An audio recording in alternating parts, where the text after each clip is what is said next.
Hello, everyone, and welcome to episode 4 of The Snapshot. We are your hosts. My name is Brendan Patrick, and I'm joined by none other than KMBest. The Snapshot is a Marvel Snap podcast focused on the competitive side of the game. In episode 4 is all about the concept of turn 6 decks, cube rate, and a deep dive on our personal strategies when it comes to snapping. Let's get into it. KM, nice to see you again. Nice to have you back with me on this beautiful Sunday. A different day than we usually record. How was your week in Marvel Snap? My weeks in Marvel Snap are switching. They're like ups and downs, and the ups are when I play something with Zabu and Darkhawk in it, and the downs are when I try anything else. But I was able to get somewhere with some non-Zabu Darkhawk decks this week. I have more hope for non-Zabu things, non-Surfer things going forward than I previously did. Yeah. So I would say generally I feel better about the metagame this week. I've been able to get some things off the ground that I did not feel last week. Yeah, I actually have it pulled up. If you're watching the visual version of this podcast, your deck T-Rocks, as it was named, the Devil Dinosaur deck does have Darkhawk, does have Zabu, but doesn't have Leader at the top end, doesn't have Arrow. I actually picked up this deck. No, to be clear, I think this deck is the bad guy. Yeah. Oh, I was going to say I'm very happy with it, but... Yeah, I picked up this deck and I had a lot of success with it, actually. It does seem very, very powerful. The Devil Dino slots right in. But yeah, so outside of Zabu and Darkhawk, what decks have you been having fun with? Have you been playing around with Thanos at all?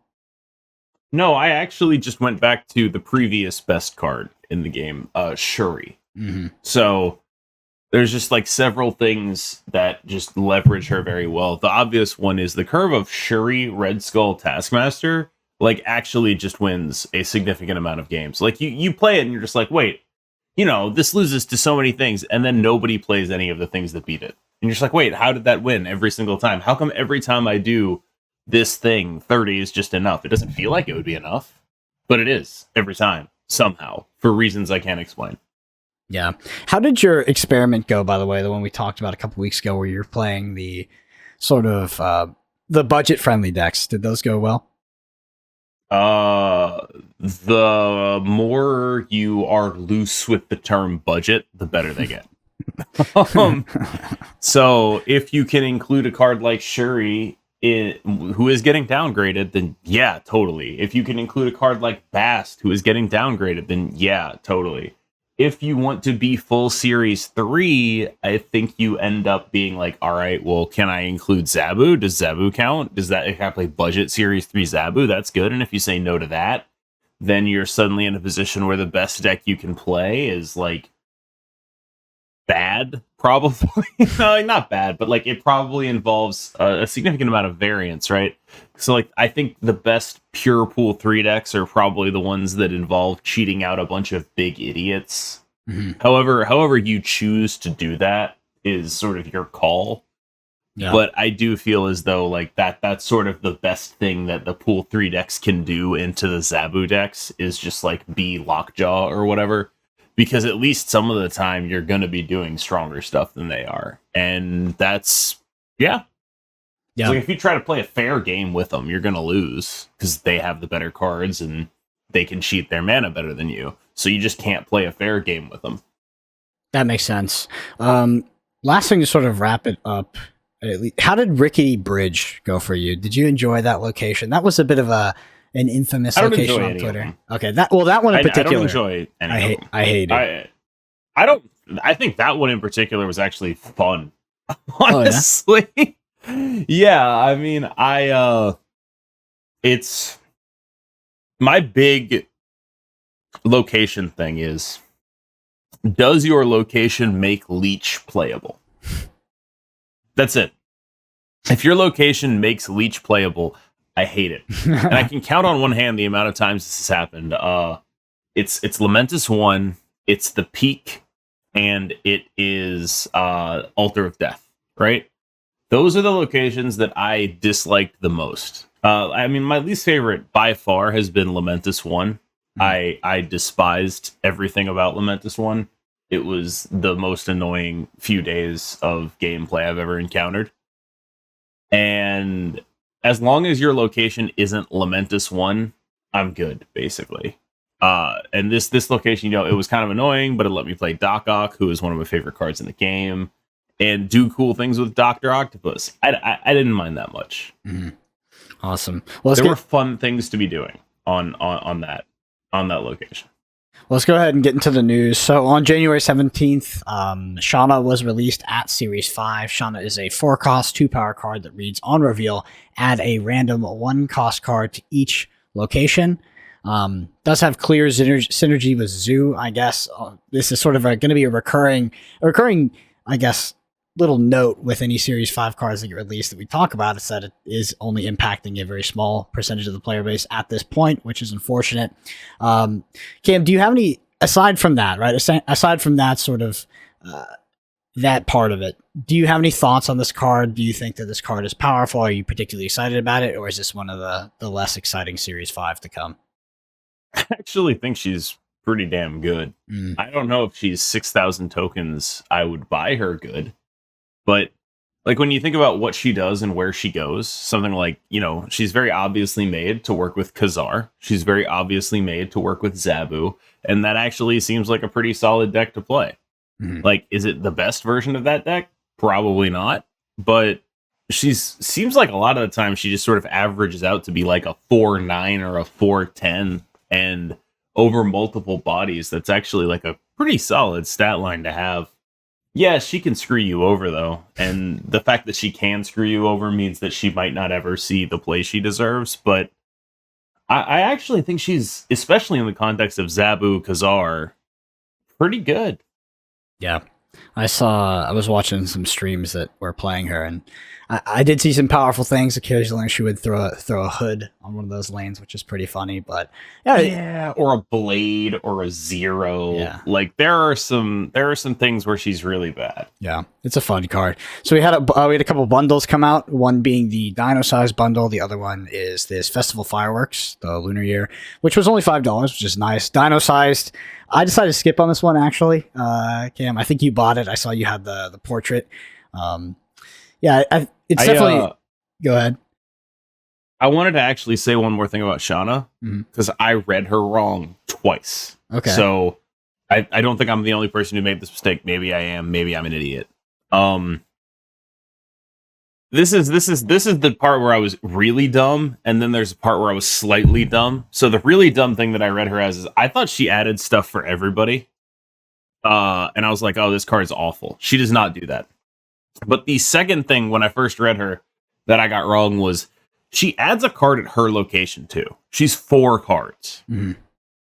And I feel like if you haven't seen her played, when you read her, you just sort of assume otherwise, because every other card that reads like her, Squirrel Girl, Doctor Doom, Debris, they never add cards on their location. But she does. So keep that in mind when you play her. Yeah, definitely. So for the 2 bundles, I'm pretty sure you picked up Dino Size. That one's about to get away, actually be gone by the time this podcast releases. That seems like one of those ones, if you want the credits and you like the variant, I guess it's worth it. But outside of that, a lot of us in terms of value are waiting for collector token bundles. That's pretty much the prerequisite. But yeah, there was another, I guess this is a big announcement. They announced a card back for Infinite Rank, which is actually the card back from the season pass. The coolest one, in my opinion, the one that has a little claw or whatever, but it's going to be fully gold. Which is cool. Here's my question.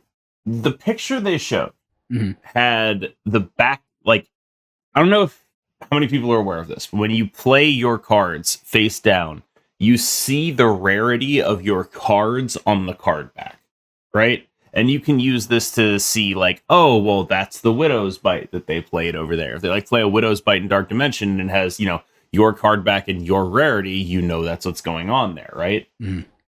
They showed that gold thing, and I am wondering if they showed it with the golden rarity, or if that's just what it looks like always. I would guess that that's what it looks like always. Yeah, I assume this is like basically just like an infinite rank card back, what people have been asking for. Right. Maybe they no, but like the border is gold, right? And I'm guessing the border will actually correspond to the rarity of your cards. That's what I'm getting at. Yeah, because it looked awesome with the gold border, but I'm guessing it won't always have the gold border when you play cards face down. Yeah, I'm not sure, to be honest, but I guess we'll see when it comes out. I think most people see this as, they're pretty happy about it. There was a lot of complaining about the lack of a card back at Infinite, at least on Twitter, which makes sense. I think that people just don't really care about titles at this point. And the card backs do have like a utility case in the sense that you get to organize your cards by them. So they're somewhat useful at this point. So all good news on this end. With that, let's head into the Bend and Snap, which is our listener question of the week. If you want to have your question read out on the podcast, just comment down below in YouTube, and we'll pick one of the best and get it included in next week's episode. So this is from Rob Knight.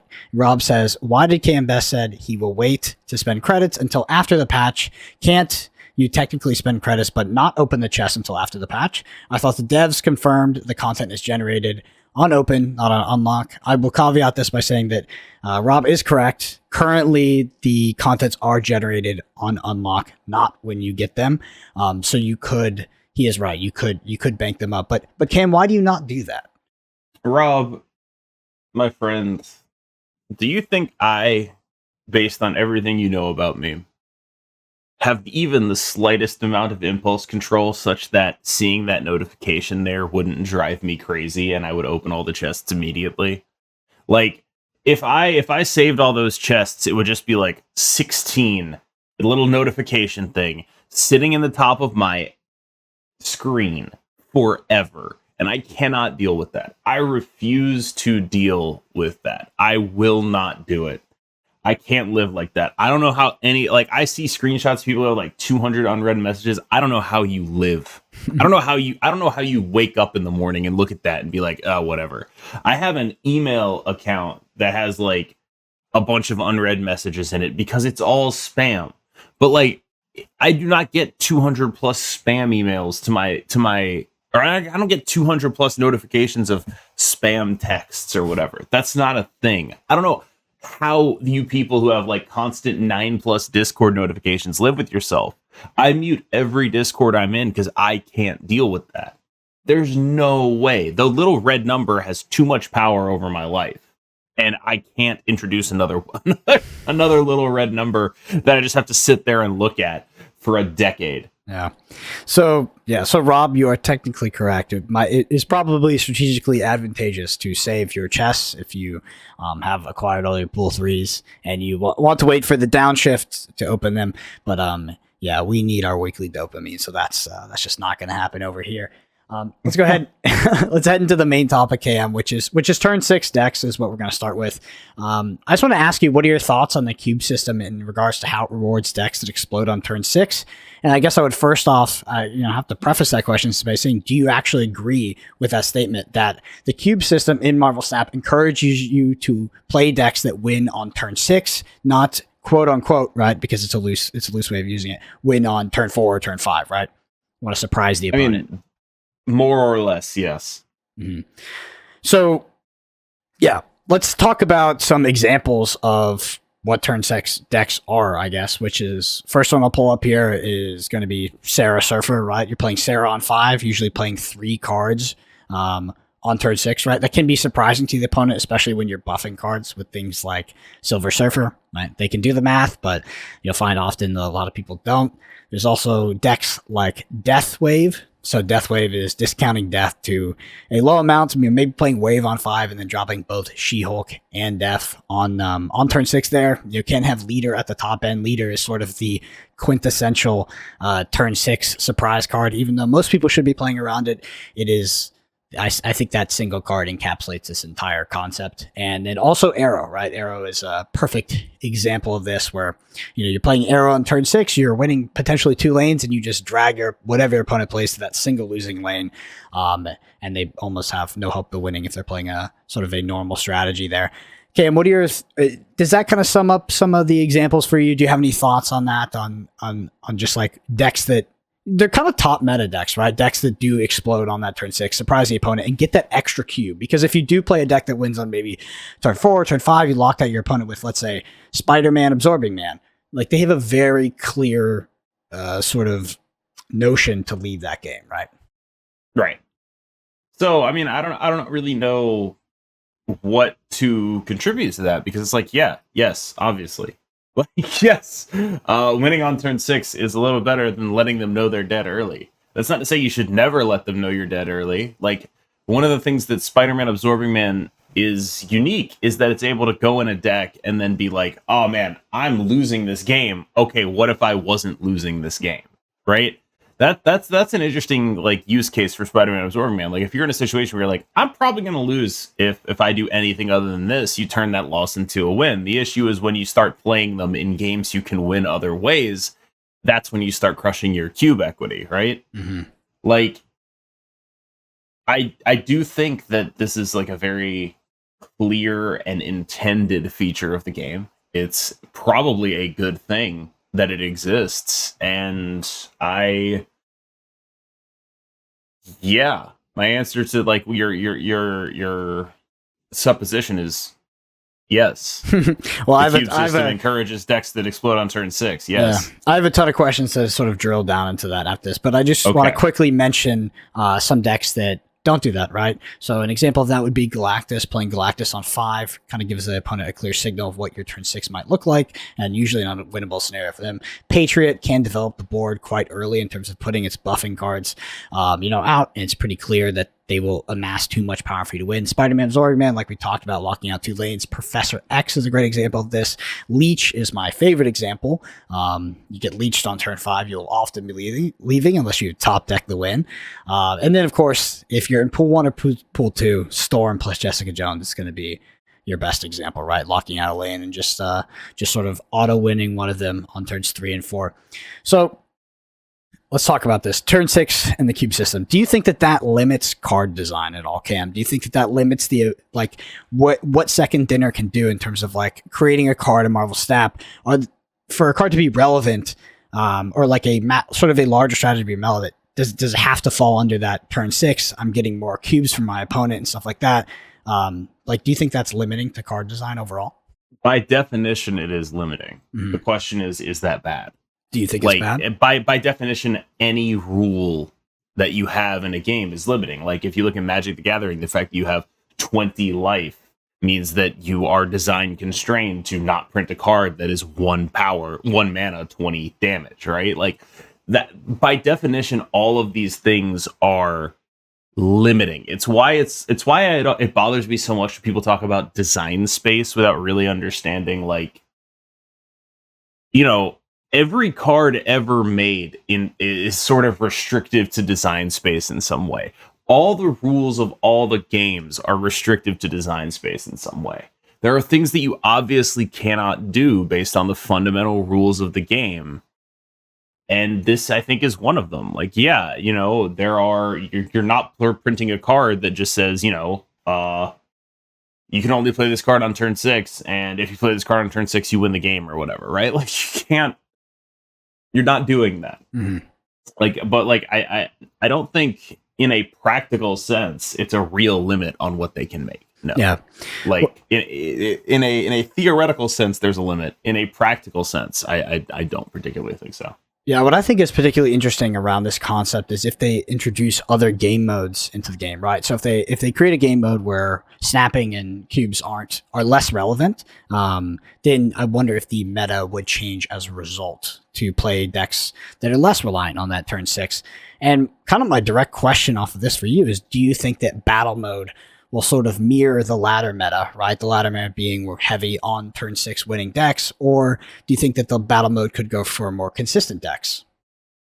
I think the thing that intrigues me the most about battle mode, and this whole conversation, I think, I'm trying to think of the right way to phrase this, there needs to be more recognition that the only way to win 8 cubes is if your opponent makes a mistake. Mm-hmm.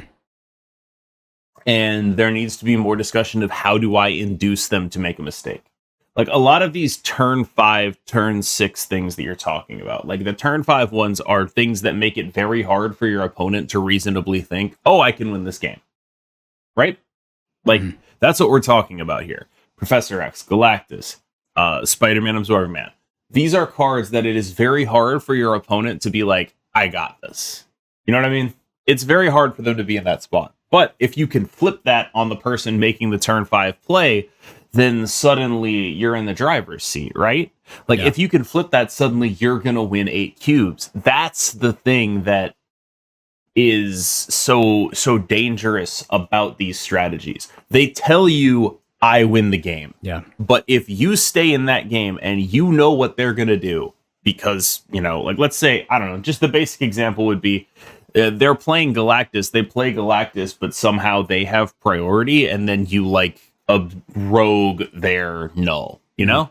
Like, things like that will cost the Galactus player 8 cubes while they only win 2 in the other 4 games they win, right? Like, that's the actual downside of playing those strategies, is that when you say, this is what I'm doing, I am snapping it, your opponent is like, oh, this is what they're doing, I can beat it. My favorite example of this is actually Leech. So, like, you leech the opponent on turn 5, and then they top deck leader, right? And you've snapped, you've committed to that game, and they're like, oh, they got the win. And it's almost like, or you leech Silver Surfer, and then they top deck Surfer, and it's like, oh, well, why did I even bother? Yeah, that's why those kind of decks in particular feel so bad for me, is that I feel like I really grind for a cube here and there every game, right? I'm consistently winning. I'm getting a cube or so every game, but then I will lose like an 8 cube, and it's just like, oh, it just feels so rough.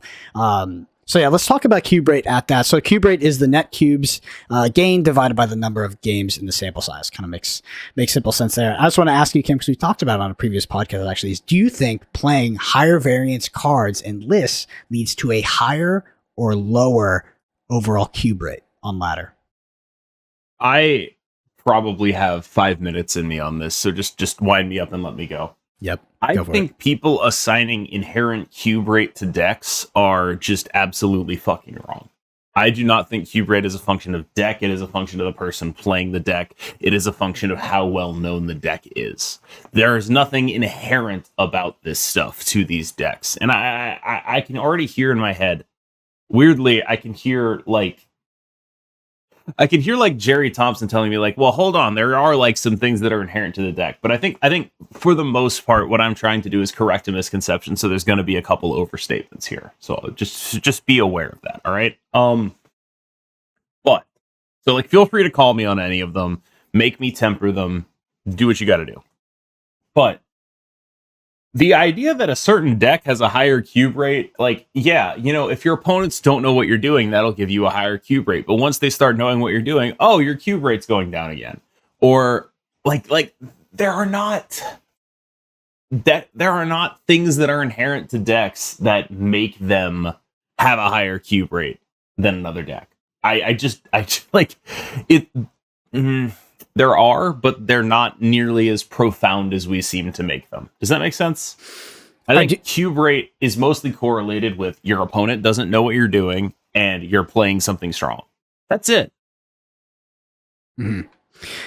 I think that the cube rate argument would mostly come from the idea of playing a deck that maybe locks the opponent out on turn 5. There should be almost no reason why you're winning 8 cubes, right? Because you've literally put it in a visual example to your opponent of why they can't win this game. It's very hard for them to make a mistake when it's on board, right? It's an on-board lethal. So, and so like for stuff like Galactus, or Spider-Man, Absorber Man, sure, I buy that you have a lower cube rate than your win rate otherwise would suggest. But like for basically everything else in the game, it's just your opponent doesn't know what you're doing, right? And I think, like, when we talk about cube rate, right? Galactus, Spider-Man, Absorbing Man, those are decks that tell you, this is what I'm doing. They tell your opponent, I'm doing this thing, and so you have no advantage in terms of getting them to stay in games, right? Mm-hmm. So, you know, yes, there are decks that, like, have an inherently lower cube rate because they tell everyone, right? But if we were to go back in time and someone plays Galactus on like the first day Galactus is released and people don't really know what's going on there, I feel like a lot more people are staying than they are now. You know what I mean? Like, it's context. Yeah. Do you think players are incentivized to play higher variance lists in Marvel Snap overall? No, no, No. no. I think they're incentivized to learn how to snap better.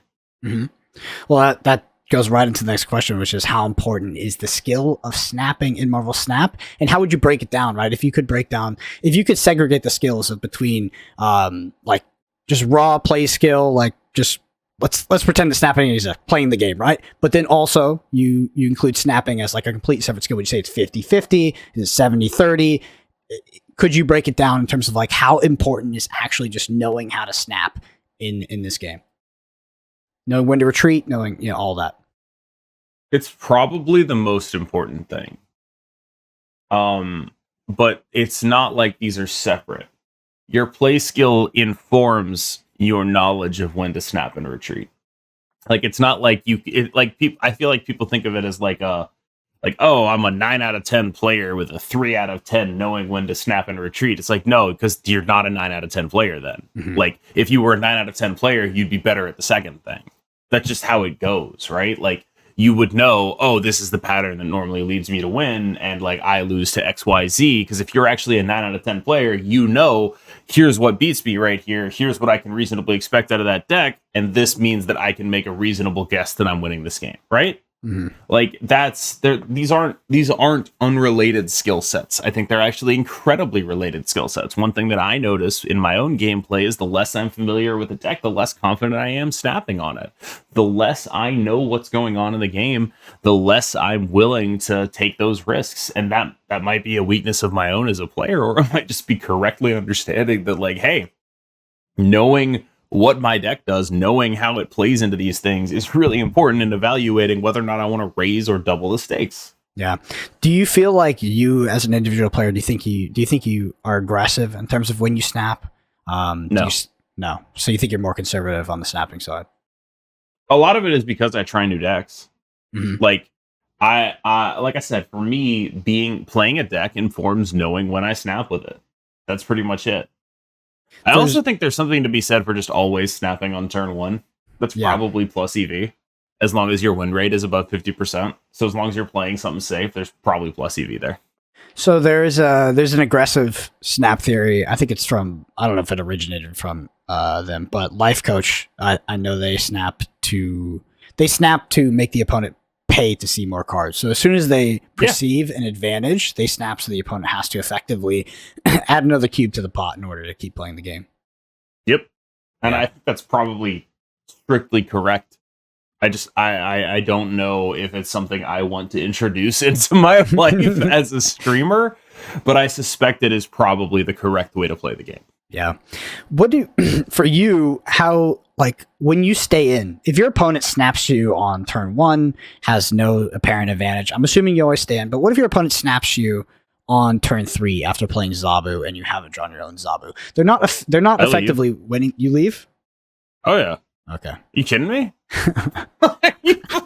Everyone I play against is playing the Darkhawk deck. If they are snapping me on turn 3 with a Zabu, I'm out of there. Yeah. Hell yeah. You've got your own Zabu. Sometimes I run into Educated Collins, and it'll be turn 3, and he hasn't played anything yet, and he'll snap me, and I'll be like, yeah, I'll leave. Like, I'm not going to stay in there against the Zabu Darkhawk deck when they're representing a Zabu. It's fine. It's 1 cube. You can have it. I'm not doing it. I will, like, that's the pay to make them see play, and at some point I'm going to start getting bluffed on that, and then I'll have to reevaluate it. Probably now that I've said it, I have to reevaluate it, but like, yeah, a lot of the time, if someone is playing Zabu, because I see the same people a lot, right? Mm. And so if I know this person is playing Zabu and they're snapping on turn 3, it's like, you know what? I don't think they're an idiot. I think they're probably correct to snap on turn 3. I've stayed in those Zabu games plenty. It probably cost me cubes. Yeah. What do you find is, like, do you have any sort of key motives or reoccurring patterns that lead you to losing 8 cubes and staying in a game when you shouldn't? No. I probably, like, my streams are 4 hours. I probably lose 8 cubes once every 2 streams. Mm-hmm. Like, I'm a coward. That's what people don't understand. But also, like, I think the number one the number one thing that causes me to lose 8 cubes is I am playing against a robot that cheats. That is it. That is actually it. The number one thing that causes me to lose 8 cubes is I am playing against one of the robots that cheats. You know what? This is actually a huge level up for people that it's kind of frustrating how this is just heavy domain knowledge. I know it's kind of an incorrect way of saying it, but Cam, can you tell people a little bit of the hints of recognizing when an opponent is a bot? So let's run through it. For me, like, honestly, 90% of it is it's a name I don't recognize, and they're playing with very set time patterns. So the bots will like take a certain amount of time after you play, or play on a certain timer. So like if you wait 30 seconds, maybe they'll play immediately, that kind of thing. But they have a bunch of just weird cosmetics the way no human being would ever do it. Like there are some cosmetics that can only be achieved by a bot. Like the actual tell that you are facing a bot is they have an inkified unit with no flare on it, or they have a base card that has flare on it, right? So like if they have a non-foil Morbius with Kirby Crackle, that's a bot. A human can't get that. That's like the only actual tell, but there are a bunch of like other ones, right? Like just sort of how they play, and I don't know if this is not applicable advice to most people, but you can feel it a lot of the time over the course of 6 turns. It's not that I'm never wrong. I've been absolutely dead fucking wrong before, but you can feel it a lot of the time. And there are also, like, you know, right now, I believe they just updated them, so they have new avatars and all of that now. They do their best to keep them hidden, or to not make it obvious that you're playing a bot. But generally, the number one thing that cost me 8 cubes is just being like, this is a bot, I can disrespect it, and then being wrong because they cheat. Yeah. And we'll get into that too, because you can disrespect bots and gain cubes out of them if you recognize it early. But the number one tip is definitely the variance, right? If they have the inkified cards with no flare, it's definitely a bot. Or if they have base cards and you can recognize that early. There's obviously play pattern things, but I noticed most of the play pattern stuff on later cards. So if I play Doc Ock on a lane, they will flood that lane even if it doesn't make any sense. Really? Because like when I play Doc Ock on a lane, what they will do is play off the Doc Ock lane to guarantee that the Doc Ock fucks me. That's smart. See, I would think that that's how they should play, but I've always noticed when I play Doc Ock, they will not play their turn 5. They will flood it with like whatever they can in their hand. You're saying, why would you play that? No, like that. I actually had the official Marvel Snap account like in my chat. I think it was when I played a Doc Ock and the bot played in such a way that it would pull a Magneto or whatever. It was just like, Jesus Christ. Yeah. Like, they had to watch that. The official Marvel Snap Twitch account was in my chat, and I was like, you see that at Marvel Snap? So there's also some ways you can exploit them, right? I believe it's like if you go into the last turn, they're winning 2 lanes. If you snap them, they snap you back or something like that. Yeah, they're getting better about it. This is something I'm actually like a little bit worried about, is they kind of know how to retreat now if you boomer snap them, which is like I just don't know why they're putting all this effort into making them like smarter. If like, just get rid of them. Yeah, like just stop trying to make them smarter and just stop making me queue into them ever. Please. Yes. Well, you know, honestly, since we're running we're going a little fast, I'm going to go ahead and go on a tangent and ask you this question. Do you think that bots should be removed at Infinite?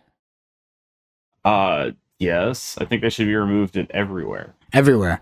I think that they serve a purpose at the lower ranks to give people fast queues, and maybe they give people that dopamine of winning it at early ranks. Like, I understand the function, right? Because if you ever played an old multiplayer game, you've logged on, there's no one to play with, it sucks, right? So there's a function, but I think at the higher ranks, like, they are just so universally negative because they do cheat, because they just really steal cubes from you sometimes, and also because if, you know, they have updated them, so maybe it's harder, but if you could recognize it was a bot and you could exploit the play patterns, I mean, you could exploit A-cubers, which is just kind of silly.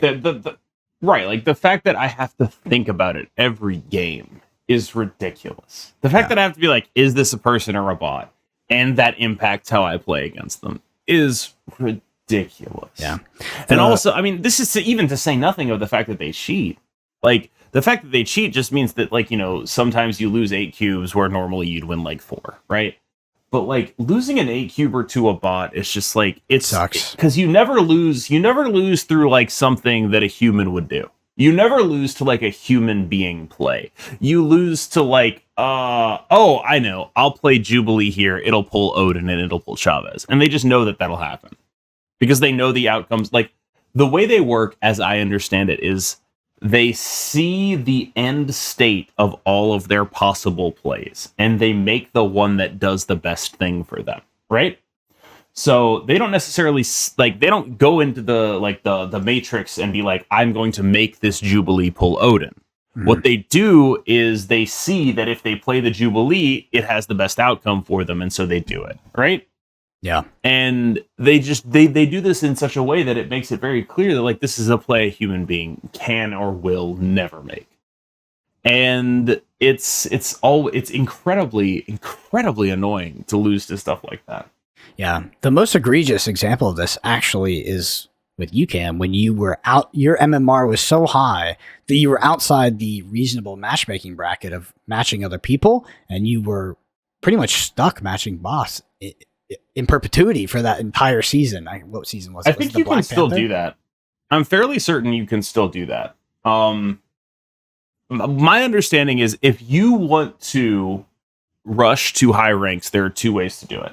The first one is you stay in pool 1 and you'll get only bots forever once your MMR hits a certain point, right?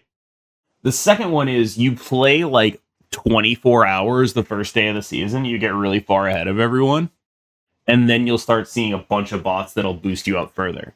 Now, as people, like, what matters is just putting a big gap between you and the other people close to you, and then the game will just start throwing bots at you, which will allow you to increase the gap. And that'll work up until about halfway through the season when other people hit infinite and you can't get far enough ahead on the bots, right? But if you can escape being matched with humans really early, you can jump out to, like, I know there's a guy who is like 490 right now. Like, it's not even one of the streamers. Like, there's a guy who's like 490 or something like that, and he's just playing pods. Yeah, this is still pretty early in the season to be. Wow. Yeah, I do hope that it seems like it's obviously a mistake, right? Like they've created a system that doesn't allow for outliers in their sort of equation, right? And yeah, the weird thing about matchmaking, as I've experienced it, is it gets wider the higher my rank goes, which seems like the opposite of how it's supposed to work, right? Like you would think that at the beginning of the season, when everyone's MMR is closer, is when I would see more people, but that's actually not true. At the beginning of the season, I only see like the same 5 people, the same 10 people. That's who I play. And then as the season goes on, I see more and more and more people. Like I'll have people pop into my stream and be like, I'm rank 85. Why am I playing you? It's like, I don't really know. Why didn't I play you earlier though? Like, why am I only seeing you now? I don't understand. I don't know why that is. And it feels very off to me in a way that just sort of intuitively you'd think, when everyone gets their MMR squished a little bit, you'd see more people. And that as I went up the ranks, I'd see less people. But that's not how it works. Yeah. The key thing I don't understand about matchmaking is the server-based matchmaking because, like, I know that I'm pretty sure at this point I'll never play Dara because he's on a different server. I've seen him do his thing where he plays on his alt account and then he queues into you, which you're on my server because we've played. But then I played Human Spider many, many times. And if I go to the in-game event, he's in EMEA. So it's like, I'm super confused about how these... Human Spider is like, there's your location and then there's the server you're on. They're 2 different things. So he must be on our server, but his location is EMEA. Yeah, Human Spider's in Eastern Europe. Okay. Or yeah, human spiders in Eastern Europe, but he's on our server. Makes sense. Yeah. The whole back end of matchmaking is super bizarre in Snap at this point. So we can circle back to our little topic here. And we talked about other Snap theories, one being you snap as soon as you have an advantage to force the opponent to pay to see more cards. One of my personal Snap theories and anecdotes is that as I got closer to Infinite in the Silver Surfer season, I actually started retreating most games where my opponent would snap and was not snapping my opponents because I knew my win rate was around 70%. And to close out the last 3 ranks, I didn't have to sit in 2 potential losses of 4 cubers or 8 cubers or anything like that. I just needed to grind it up. You don't do that anyway? No. So it was in this example, my risk, I don't know what you call it, like my risk portfolio, the amount of risk I was willing to open myself up to was like actually 0. So my opponent could snap me. I would have a decent hand, but I was like, I'm out because I know I'm going to win at 70% or something like that. And I can gain 1 cube. But like, hold on. I want to drill down on something here. Mm-hmm. When your opponent snaps you normally, like, you should seriously consider leaving. I do consider leaving, but I will often. So it's like, what's the cost for you to stay in and see and look at the rest of the cards you'll draw for the game? I think if my opponent snaps me on turn 1, where they can't really have a possible if it's the turn 1 snap, you're staying in. But if it's like, if it's like turn 4 and they're snapping, you should seriously consider leaving. You should be like, all right, what could possibly cause them to do this? Because they're probably not an idiot. And what exactly do I have? Like their snapping is saying I have like a top X% hand right now for my deck. My hand is doing like a top 10% thing that my deck does. That's why I'm snapping right now. Yeah. Mm-hmm. It's probably not 10, but like I have a good hand. And then you have to be like, all right, what does a good hand from this deck look like? Can I beat a good hand from this deck? And if the answer is no, you fucking leave. Yeah. So the risk of a snap increases linearly as the turns increase, right? As you go from turn 3, 4, 5, 6, because the variance is inversely related to that. So the variance is going down, right? Because your opponent has seen more cards, has more cards in their hand, and understands their game plan to win the game better than they would at turn 1. So yeah, I think that turn 1, turn 2, your opponent snaps you. Like, I pay the extra cube to play the rest of the game. Even if I don't have Zabu in my hand, right? I could still draw it. Turn 3, it's tough. It's tough in this meta on turn 3 because if my hand, like let's say I'm playing one of those greedy Zabu decks that is just Zabu and all 4 costs, something like that, like some of the bigger, the big decks, and I don't have Zabu, and I know that they're snapping because they do. I'm probably leaving because I'm definitely losing that game. Yeah. You're not probably leaving. You're definitely leaving. Yeah. like that's what I'm trying to get at here is like as of right now, and this is obviously subject to change, people are not bluffing. Yeah, because it doesn't make any sense to. It doesn't make any sense to, right? Because it's super low stakes poker. Everybody stays in, or like people will stay in when they shouldn't stay in because they just want to see the result.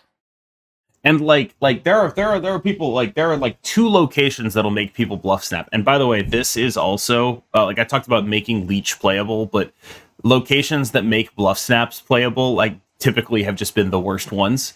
2 locations let you bluff snap: Lamentus 1 and the Peak. Mm-hmm. And like it's like when that happens, you're just like, why are they snapping on that? You have to give some serious thought to it, which is why people are able to bluff snap on them, right? And yeah, I think generally, hard and fast rule, best way to get better at this game is assume your opponents are not dumbasses. Like, you're not Red Foreman. Everyone around you is not a dumbass. Respect your opponents. People snap when they think they're going to win. Yeah. Like, why you should probably, I think, like, on balance, if you left after every snap, you'd probably be cube positive. Probably. I think if every time your opponent snapped, you were just like, you know what? Yeah, I'm out of here. It'd probably be better than whatever you're doing right now if you're not infinite already. You know what I mean? Yeah. But it would probably take you a month. It might take you a month to reach infinite. I feel like it's just gaining like 300 cubes. 300 just games. Have some fucking respect. Like when someone plays Wong on turn 4 and snaps on you, and you don't have the ability to beat the Wong nut draw, why are you in the game? You know what I mean? Do you ever bluff snap? Very rarely. Yeah. Very rarely. I'm in an awkward position because I'm a streamer, right? Yeah. I don't exactly. I don't know how common stream sniping is, but it's common enough that I don't want to do it. Mhm. I think bluff snapping is usually wrong on ladder. I think that when battle mode comes around, it might be more of a thing, but right now, I don't think it's correct because most people will sit in games that they shouldn't be sitting in, give up the extra cubes that they shouldn't just to play the game out. And you'll find it not going your way most of the time. The difference is like, yeah, peak's one of the ones like if peak hits and my opponent snaps me, boom, I'm out. Like, see ya. Right. That's what makes it such an easily bluff snappable location, right? Yeah. You have like a half decent peak. You're like, fuck it, whatever. I'll snap it. I do that sometimes. Like those are the situations. Like peak, Lamentus 1, I will snap those sometimes. And like I don't know if it's plus EV or not, but I will do it. Yeah. Let's end on a fun one, which is emotional snapping and tilt. Do you ever find yourself snapping and staying in games when you shouldn't, as you're maybe on a losing streak or tilting a bit? Staying in games where I shouldn't, maybe. Snapping, no. Like tilt does influence me, but it mostly influences me towards cowardice rather than over aggressiveness. Yeah, I find that I've experienced this a few times. Not necessarily tilt, but I've experienced a few times where I've really had to grind like the last few ranks of Infinite, and then when I hit Infinite, I just shoot up like 770 cubes because I stopped playing like such a little leader. I should also point out that like there's basically no bots past 80 or 90, and then once you hit Infinite, they're back. So it could be that. Like a lot of people, I see this is totally anecdotal, and I'm definitely generalizing from a small sample. But a lot of people are like, I climbed so easily to 70, and then and then 80, and then it got really hard. And it's like, yeah, you're not seeing bots anymore. Like, I see that a lot, and it's just like, yeah, that's because you're being boosted, and there's no shame in that. I'm boosted, that's just how the game works right now. But like, what bothers me is when people get into like conspiracy theories about like, oh, I go on a streak and then I start losing. It's like, no, you probably play a couple bots in that streak. You know what I mean? Like you probably juice a few 8-keepers that you shouldn't have. Yeah, and it's just like, look, you gotta deal with that, and not. This is part of why identifying them is such an important thing. Because like the reason I always call them out when I'm streaming is because it's like I don't want anyone to look at me beating a bot and think that's representative of the shit I'm playing. Like I specifically request that my editor not include any games against bots in any of my YouTube videos. I'm not sure how good he is at actually finding them, honestly. Like it's actually pretty tough to tell now. But like I really like I just do not think a game against a robot is in any way representative of you, your deck, anything, right? And until they're not a part of ladder, I have absolutely no idea how we're supposed to parse the signal from the noise here. Yeah, I just wish it wasn't a sub game in the game, and it definitely is. Yeah, it's a big deal. Like it's a huge advantage to be able to recognize bots. Like as soon as if you're listening to this and this is the first time you've heard the trick about the variance, it's going to change your game. Even if it's an 8-cuber every couple days, it's a big deal. Like recognizing those bots. All right, I'm going to go ahead and close it out. So to circle back, we talked about turn 6 decks. It's the thing to do on ladder. That's sort of the cube system does incentivize you to play decks that explode in your opponent, hide information for as long as possible, and win the game on turn 6. We talked about cube rate, a bit of a fallacy, but there are decks that do sort of give more information to your opponent than others and incentivize them to leave. And then we talked about snap theories. So yeah, when to stay, when to not, aggressive, and the synopsis that Cam's snapping ideology is that of a coward.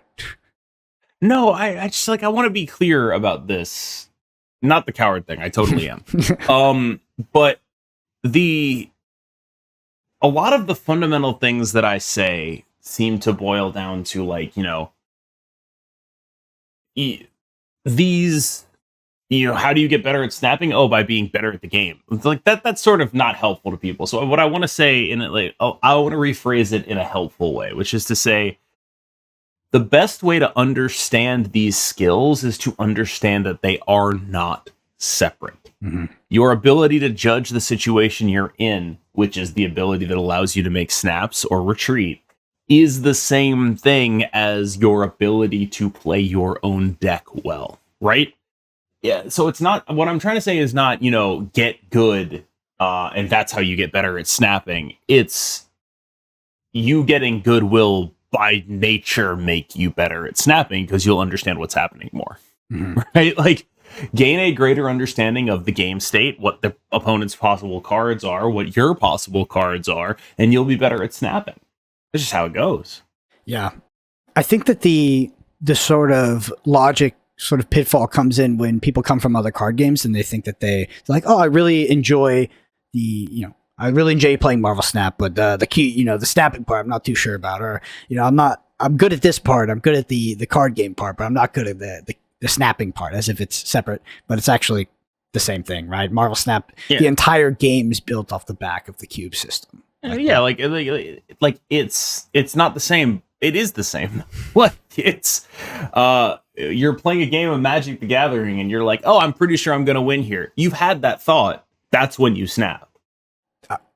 Cam, I'm pretty good at Magic. I'm just not so good at the land thing. Not so good at drawing my mana. You've been in other card games, you are able to be like, oh yeah, I'm in a really dominant spot here. Or I'm about to be in a really dominant spot here. I'm about to blow this dude out. That's when you snap. That's what it is. Absolutely. I'm about to hit them with my super tech. Yeah. I'm about to blow them out with my Veil of Summer or whatever. I'm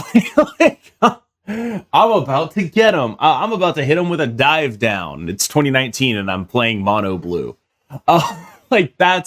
That's when you snap before you do that thing, right? Like that's it. When you're like, I'm about to blow this person out, that's when you snap. Yeah. And I've actually been thinking about this a lot when I've been playing Marvel Snap. I was like, if Marvel Snap didn't have the cube system, this game would be so frustrating because it is so freaking high variance. You would be so pissed with some of these losses. Like, it's ridiculous. You're like, oh my god, the Jubilee hits the if I had to fight bots for 2 cubes all day, I'd probably jump out of a window. Yeah. That sounds like a nightmare. Awesome. So we do have a review this week on the podcast from NCM3680. NCM says, I've been looking for some longer form discussion of competitive Marvel Snap, and this is just what I've been looking for. I have lots to learn. Excited to tune in. Again, thanks so much for the nice review, NCM. If you are interested in having your review read out on the podcast, on that next week's podcast, you can go to ratethispodcast.com/snapshot. ratethispodcast.com/snapshot. It helps us out a ton.